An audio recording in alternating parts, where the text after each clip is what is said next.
Hello बच्चों, let's read the question. Read the sources given below and answer the question that follows. Question हमसे कह रहा है कि उन्होंने हमें एक पैराग्राफ में एक सोर्स दिया है, उसे हमें पढ़ना है.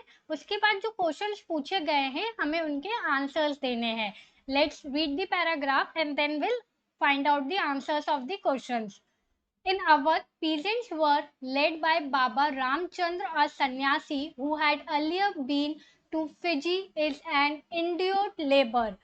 अवध में जो पीजेंट्स को लेड कर रहे थे, पीजेंट्स के लीडर थे, वो बाबा रामचंद्र थे, जो कि एक सन्यासी थे. पहले वो फिजी थे, साथ ही साथ वो in indentured labours as an indentured labour. The movement here was against Tulakdas and landlord who demanded from peasants extraordinary high rent and a variety of other cases. ये जो मूवमेंट चल रहा था, ये मूवमेंट चल रहा था against the taluqdars and the landlords. ये क्या करते थे? डिमांड करते थे पीजेंट से एक्स्ट्रा ऑर्डिनरी हाई रेंट्स और वेराइटी ऑफ अदर केसेस. ये एक्सप्लॉयटेशन कर रहे थे पीजेंट्स के साथ, इससे उनके खिलाफ ये मूवमेंट चल रहा था. Peasants had to do beggar and work at landlord's farm without any payment. Peasants को बैगर करना पड़ता था और लैंडलॉर्ड के खेतों में काम करना पड़ता था और उसके रिटर्न में उन्हें कोई पैसा या कोई पेमेंट नहीं मिलती थी. As tenant they had no security of tenure, been regular evacuated so that they could acquire no right over the leased land. The peasant movement demanded reduction of revenue, abolition of beggar and social boycott of oppressive landlord. जो peasant movement चल रहा था, peasant आंदोलन जो चल रहा था, उनकी बस एक ही मांग थी, उनकी कुछ यही मांग थी कि रिडक्शन हो रेवेन्यू में, अबॉलिशन हो बैगर्स का और सोशल बाइकआउट हो हमारे ऑपरेसिव लैंडलॉर्ड का. In many places, नई धोबी बंस were organized by panchayat to deprive landlords of the services of even barber and washerman. कई जगहों पे जो नई धोबी बैंडेट्स है और जो ऑर्गेनाइज कराई गई है पंचायत के द्वारा, तो उन्होंने लैंडलॉर्ड्स को सर्विसेज देना बंद कर दिया, डिप्राइव कर दिया, सच एज बार्बर्स और वॉशरमैन की. In June 1920, Jawaharlal Nehru began going around the villages in Awadh, talking to the villagers and trying to understand their grievances. 1920 में जवाहरलाल नेहरू अवध के गांवों में उन्होंने जाना शुरू किया, वहां के लोगों से उनकी समस्या सुना और उन्हें उनकी समस्याओं को सुना और समाधान के लिए काम करने के लिए भी विचार विमर्श किया. बाय अक्टूबर द उत किसान सभा was setup headed by Jawaharlal Nehru, Baba Ramcharan and few others. उत किसान सभा का सेटअप किया गया, जिसके मुख्य हेडेड जो थे वो जवाहरलाल नेहरू थे, बाबा रामचरण थे और भी कुछ लोग थे. Within a month, over 300 branches had been set up in the village around the region. So, when the non-cooperation movement began the following year, the effort of the Congress was to integrate the Awadh peasant struggle into wider struggle. So, ये with in a month में इसकी 300 से ज़्यादा over 300 branches इसकी setup हो गई थी किसान सभा की.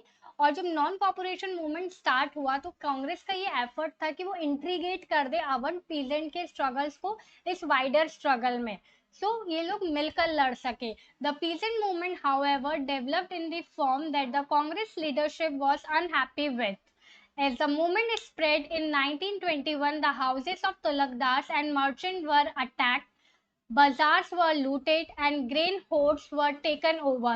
पर जिस तरीके से पीजेंट मूवमेंट डेवलप्ड हो रहा था, तेजी में आगे बढ़ रहा था, उससे कांग्रेस के लीडर्स खुश नहीं थे, क्योंकि ये मूवमेंट 1921 में इस मूवमेंट ने एक आतंक का रूप ले लिया था. तुलकदास और जो मर्चेंट थे उनके ऊपर हमले होने लगे थे, बाजार को लूटा जा रहा था और कई जगह पे ग्रेन्स को भी लूट रहे थे. Many places.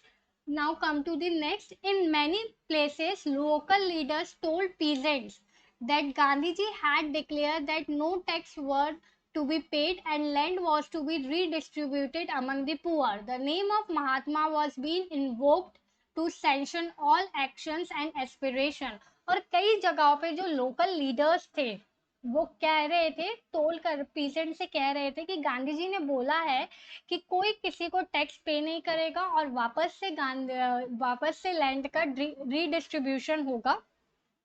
Even Gandhi ji के नाम पर लोग फॉलफुल एक्टिविटीज, अनलॉफुल एक्टिविटीज कर रहे थे। ठीक है, इस तरीके से ये पीसेंट मूवमेंट रेगुलेट हो रहा था। Now come to the questions and we will find out the answer. चलिए क्वेश्चन देखते हैं और उसके आंसर्स करेक्ट चूज करते हैं। Before that the key concept of this question is peasant movement. Peasant movement जो है वो की कंसेप्ट है इस क्वेश्चन का, पीसेंट मूवमेंट। पहला क्वेश्चन क्या पूछ रहा है, हु वॉज बाबा रामचरण। बाबा रामचरण कौन थे। पहले क्वेश्चन का सही आंसर है, चलिए पहले ऑप्शंस पढ़ लेते हैं। Option A an Adivasi, option B a tribal leader, option C a sanyasi, option D a pheasant. तो इसका करेक्ट ऑप्शन है सी, बाबा रामचरण एक सन्यासी थे। Option C is the correct answer, a sanyasi. चलिए क्वेश्चन नंबर 2 देखते हैं। क्वेश्चन नंबर 2 क्या पूछ रहा है, how peasants were suppose to work at landlords farm. कैसे पीजेंट्स काम किया करते थे लैंडलॉर्ड के फार्म में। Option A they were keeped as slaves, they had to do menial work and cleaning, option B. Option C they had to do begar and work at farm, option D none of the above. So इसका correct option है option सी, जो है इसका correct answer है, दे had to do beggar and work at farm। ऑप्शन सी जो है वो इसका करेक्ट आंसर है। चलिए थर्ड क्वेश्चन देखते हैं। थर्ड क्वेश्चन क्या पूछ रहा है, who among the Indian nationalist leader in 1920 visited the villages of Awadh and had heard the grievances of the people। 1920 में कौन सी इंडियन नेशनलिस्ट लीडर अवध के गांव में गए और वहां के लोगों की परेशानियों को सुना। Option A Mahatma Gandhi, option B Jawaharlal Nehru, option C Sardar Patel, option D none of the above.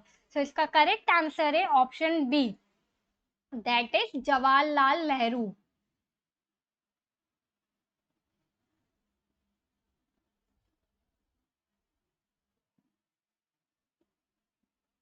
Jawaharlal Nehru option B correct answer है। Come to question 4। क्वेश्चन 4 क्या पूछ रहा है हमसे, what was Congress trying to do with peasants of Awadh. Congress क्या करना चाह रही थी पीजेंट ऑफ अवध के साथ। Option A integrate them from a wider struggle during non cooperation movement. वो उन्हें इंट्रीगेट करना चाह रही थी एक वाइडर स्ट्रगल में, एक नॉन कॉपरेशन मूवमेंट के through. Provide them ample support to protest against the taluqdar. Provide कर रही थी एम्पल ऑफ सपोर्ट की वो अगेंस्ट करे प्रोटेस्ट तुलकदार के। provoke them for a national wide bandh, and D trying to stop them for conducting violence। So इसका correct answer है option A, that is integrate them for a wider struggle during non cooperation movement। Fourth का जो है question उसका correct answer है answer A, integrate them for a wider struggle during non cooperation movement। ये थे following questions के irrespectively correct answers। Hope you understand the concept of this question as well as answer। All the best।